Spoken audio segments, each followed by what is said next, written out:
Sandra and another girl from Butambala, that the jobs are found in 4 sectors. The 4 sectors are commercial agriculture. Commercial agriculture has 2 parts. There is the small scale commercial agriculture of the 4 acres, where you use the intensive farming. But there's also the extensive farming, where you have bigger land and you can do cotton, you can do other things, where you earn little per acre, but because of size of scale, you get good money. But both of them are under commercial agriculture. The second sector is artisanship and manufacturing.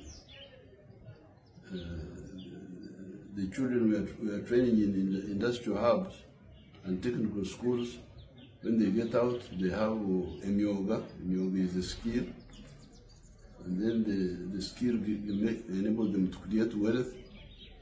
And then the wealth they create, like for instance, if you have got a bakery, like the children who are giving evidence yesterday, once you have a skill of baking, you find that in a bakery you earn money, you have wealth, but you also employ other youth.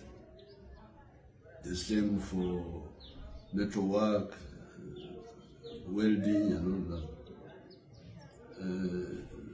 Then the big factories, like the industrial parks of Mbale, of Namangwe, of Kapeka, of Mukono, of the factories in Kawembe. All those create jobs.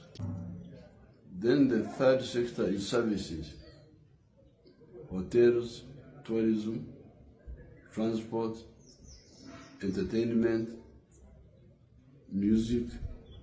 These are all, so those jobs are there in the 4 sectors. Even where you go in Dubai, it is the same sectors. The only difference is that for us we have got a wider spectrum because we are richer in terms of natural resources. In Dubai, where you go, you only have, I don't think you can do agriculture there. Can you do manufacturing there? No. So you end up just being in services, in housekeeping only. So here you've got a bigger spectrum.